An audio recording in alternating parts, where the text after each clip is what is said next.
Welcome to the Practical Mystic Show, where we bring you simple tips and techniques from around the globe to help practical people deal with extraordinary experiences.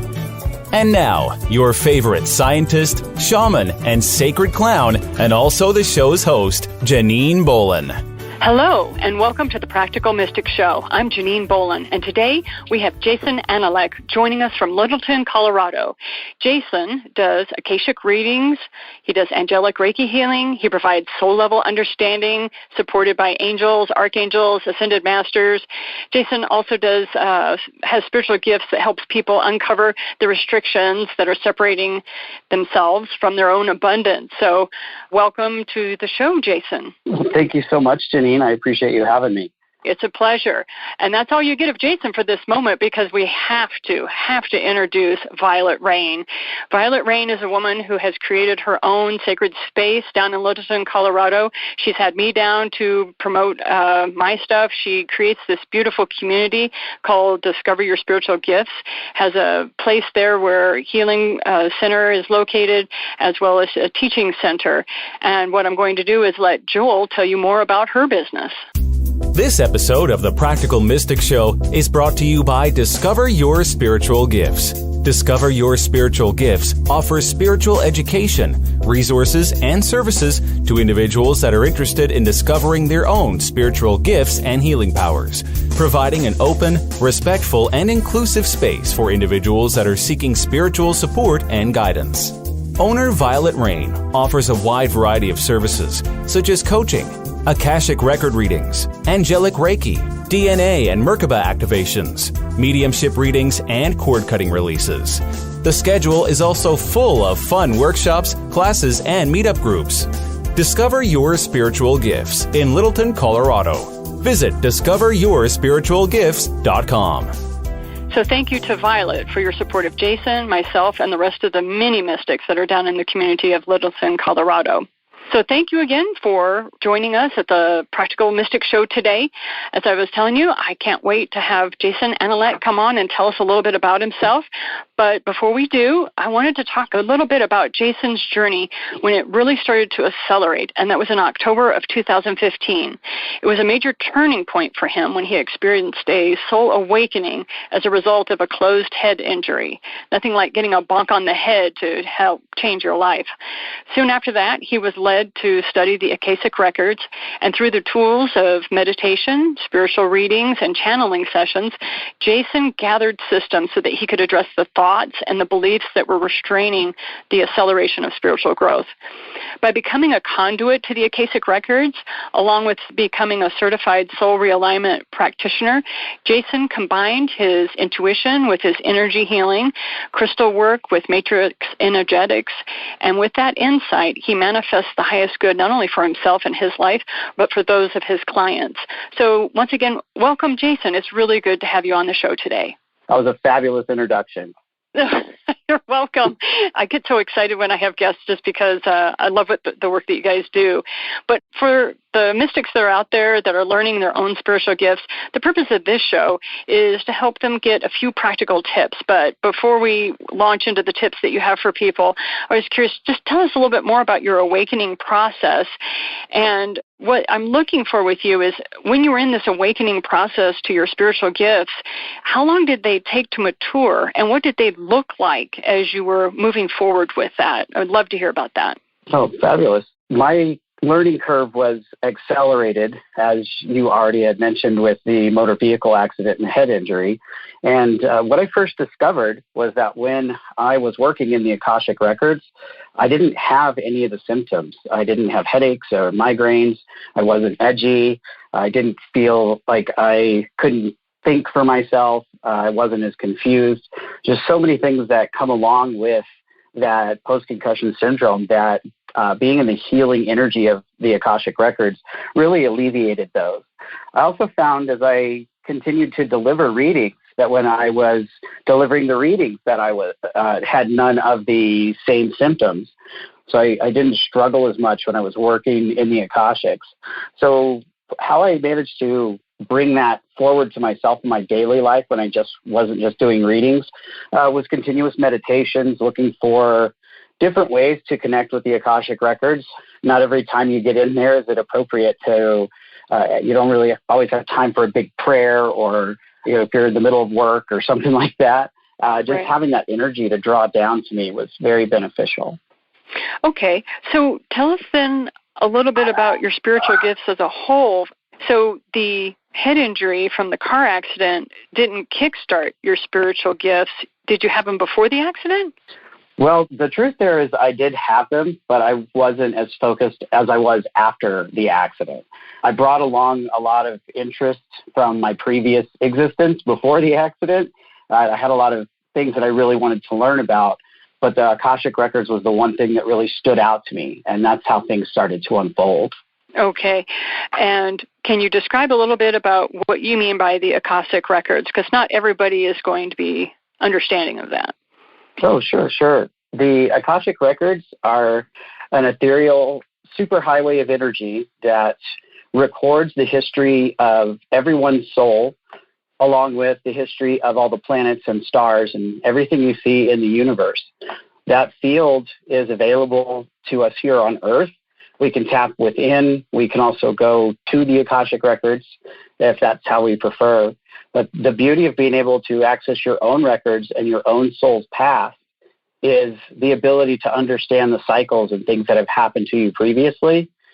So if folks wonder if it's romantic to find out you were a prince or a pauper, really it's about looking at the cycles and expediting your evolutionary process here in this third dimensional reality.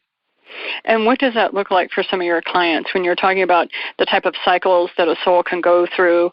What you have chatted with me about in our quick communication has been that you're able to accelerate people's growth. And so I was just kind of curious, what does it look like for your clients when you say these cycles? Can you give us some examples? Absolutely. I had a fellow psychic I did a reading for that was dealing with some pretty serious blame issues, and she'd been doing that her entire life. She had always felt a little out of sorts about it. It was one of those things that's kind of nagging, so it's a cycle that would come up occasionally. And for her, it was around a situation that happened when she was young, between her and her brother. An opportunity arose for me to read for her, and this same cycle came up before this lifetime in another lifetime, where her brother had slipped and fallen into a ravine, and she never saw him again. A very similar situation had happened in this lifetime, but it was at a swimming pool. So the first time that he fell into the ravine, she froze and wasn't sure what to do next. And she had always blamed herself in that lifetime for his passing much earlier than the family would have preferred. In this lifetime, the brother was fine, but it was the same panic that froze her. So once she understood where that initially came from, it was much easier for her to address the cycle and release the blame. It's about going back to the root choice of where the cycle started. And that's what the clients benefit from, or information like that rounds out your experience and helps you figure out where it started and how it's manifesting now, and to work with clearing the records of the emotional baggage in between. And so what are some of the major cycles or themes that you see over and over when you read at psychic fairs or when you have clientele? What is it that you are seeing most common these days? There's always a lot of folks that reincarnate with their family members. So they could be working through soul contracts, whether that be healing or soulmates. There's also contracts of protection. Sometimes folks are exposed to things a lot earlier on in their lifetime when they're dealing with things like victimization or abuse. And you can get a feel for how those things started and really help them with the common pieces. That's the beauty of the Akashic Records, is it brings forth what is going to be the most beneficial for you at the time. So I would say contracts are one of the biggest. Also, direct karma. Anything that's running karmically that's already been resolved, that folks are carrying continued episodes of emotional distress or anxiety that are often disproportionate to the situation they're experiencing now, but they're able to look back and see where they got that imprint. And is that can be either through family or maybe a coworker or a boss at your job, that sort of thing? Absolutely. We tend to reincarnate with people that we're working through things with. That's one of the reasons families recognize each other a lot, or you meet people and you know them. Sometimes they're in your life for a lesson. Sometimes you're both there for a lesson, probably more often than not. But you can run into souls that you've known in any circumstances, really at any time.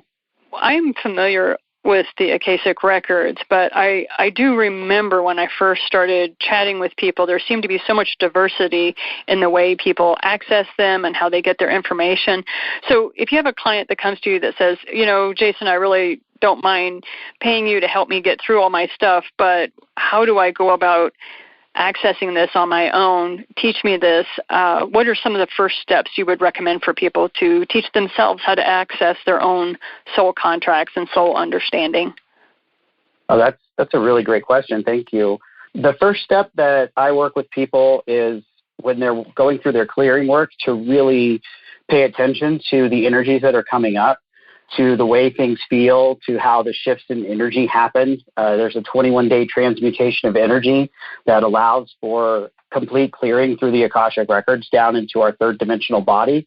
And while those energy shifts are occurring, if you take note and be aware of what the shifts feel like or look like or hear like for yourself, it's much easier to access the Akashic Records because the energy is very similar. For specific cases, if they request to have their own access, I take them through a guided meditation, one or two of those, to get them into the energy. And after that, it's about everybody's journey being unique. Their trip to the records is going to look different than someone else's, but getting a jump start by spending time in the energy is really the best start. Right. Thank you. One of the things I wanted to bring out in this interview with you is that for the readers or listeners is that Jason actually very much wants people to be self-empowered. It may not come across in some of his answers, but that is his ultimate goal. But sometimes the trip to becoming self-empowered requires a little bit of a guidance, and Jason teaches classes and that sort of thing to help people get started on that. So the 21-day transmutation of energy, can you tell us a little bit more about what that actually means? See, I'm a physicist and a scientist by training, and so when you start talking about energy, I end up going into equations, and I think of free Gibbs energy and that sort of thing. Right. And so kind of guide me a little bit when we talk about metaphysical concepts. The folks that are scientifically based may struggle a little bit. You say energy, and that to me is like saying air. There's a lot of components. So 21 days of transmutation of energy, what is that? When we look for the initial situation, choice, decision, circumstance that created whatever cycle it is that the client is working through, they often connect to it right away in their own life.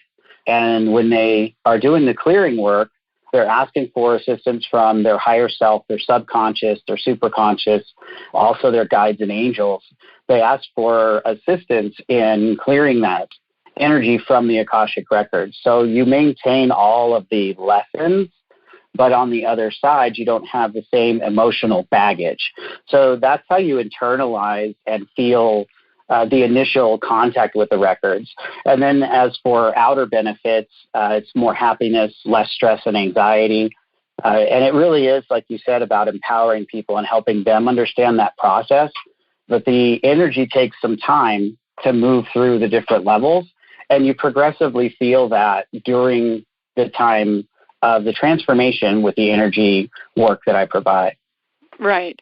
I enjoyed the session that you worked with me and the worksheet that you gave me for my 21 days of energy work, and that was a lot of fun and at the same time was very helpful.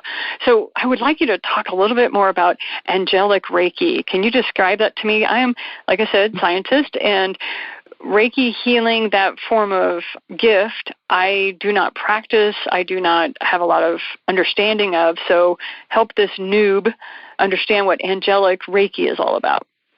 Angelic Reiki is one of that's one of the funnest things that I've come across. It was very interesting.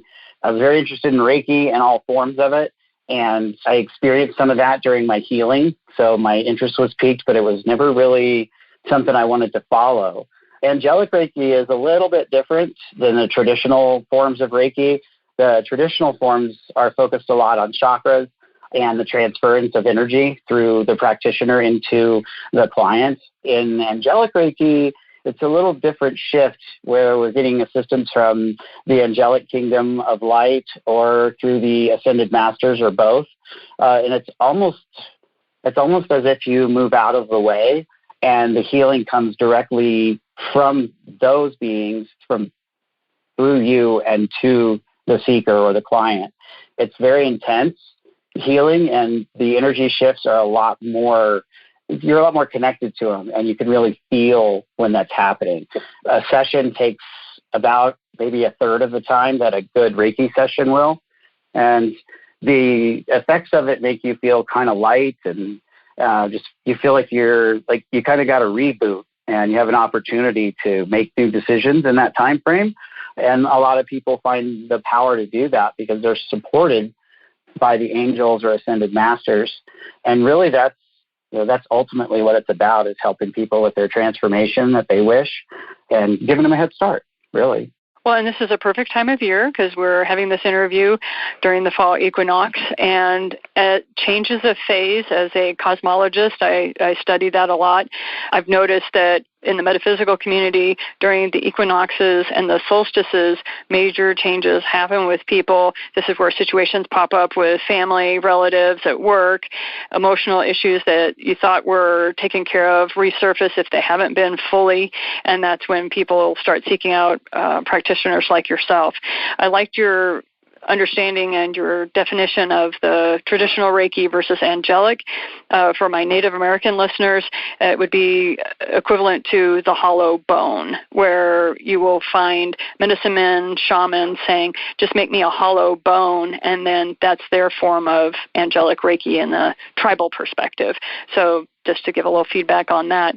But take me back a little bit and help us out with what are some practical tips, like one or two things that, say I'm a person, I'm just starting to wake up to my spiritual gifts. I hear these words like Reiki and healing and energy, and it's all very fuzzy. So where do I start? What are some of the first steps that I can take to understand who and what I am? That's an excellent question. Everybody's spiritual path is a little bit different.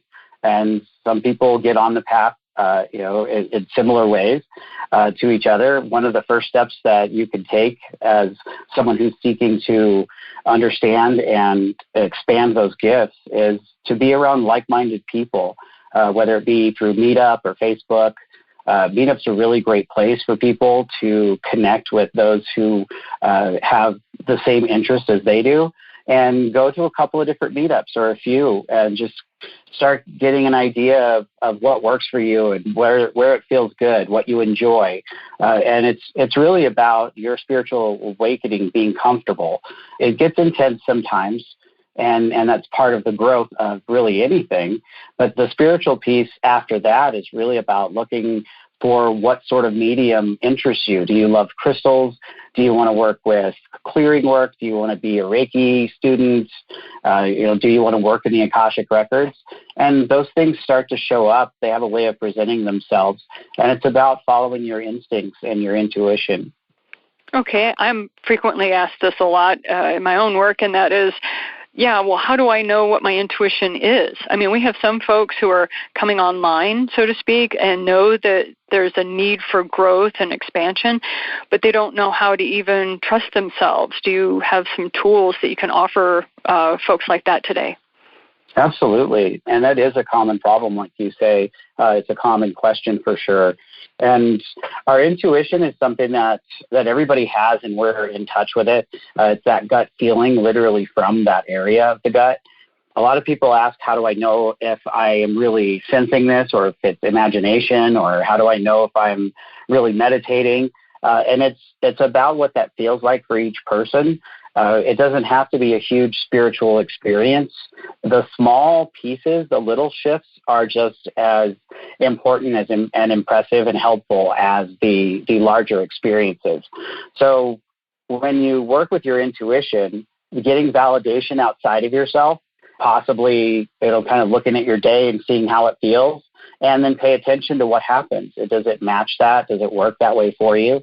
Also, dream journaling, writing when you first get up in the morning, can be really, really helpful. And don't worry about whether it makes sense or not. Just write a paragraph or a few sentences and see what comes through for you. You'll find that you're developing your communication with your intuition and bringing it forward. Well, thank you so much for joining us today, Jason. For those of you listening, if you would like a session with Jason, he would love it if you would send him an email. He's willing to answer any questions because he has such a clear connection with the Akashic Records. He'd be happy to help you out. And you can set up an appointment so he can talk with you over the telephone. It makes it much easier for him to be able to work with you in that way. His email address is akashaman.com. He also has a website called www.akashaman.com. But he definitely loves it. If you have any questions, you're welcome to contact him through that email address. And that's Jason Antalek. I am at akashaman.com. Jason, thanks so much for joining us today. I really appreciate you coming on to the show. Thank you for having me. I appreciate sharing, and hopefully a lot of those tips are helpful to folks, and really love what you do, helping people understand what their gifts are and what that development looks like. It's really, it's a beautiful gift to the world. So thank you for all the work you do. You're welcome. Thank you. And one of the things I have to say is our sponsor, Violet Rain with Discover Your Spiritual Gifts down in Littleton, Colorado. She hosts both Jason and I as we give classes. And speaking of which, on October 11th, I'll be presenting the Money for Mystics class, where we use the law of attraction and abundance, but also a system that kind of fell into my head called the 60-40 principle to go about paying off your debt and increasing your wealth at the same time. And that's at October 11th from 6:30 to 8:30 at Discover Your Spiritual Gifts, Littleton, Colorado. You can go to Violet's website, and she'll have all of the classes that Jason, when's your next class? It's coming up soon. Oh, it is. Thanks. I teach Akashic Record classes the second Thursday of each month, and I also have a class called Crystal Consciousness, which is about connecting to our gemstones and minerals, our friends from the earth. And that's the third Thursday of each month. So I highly recommend Jason as a teacher. He knows what he's talking about. He's very clear in his understandings, and any challenges you may have, he'll be glad to help you out. So thank you again for listening to the Practical Mystic Show. I hope some of these tips and some of the comments will help you get started on your own path. Should you have any questions, you can always reach me at thepracticalmysticshow@gmail.com. Take care, everyone. Have a great day. This has been The Practical Mystic Show with Janine Bolon. For show notes, resources, and more, visit the8gates.com. Thanks for listening.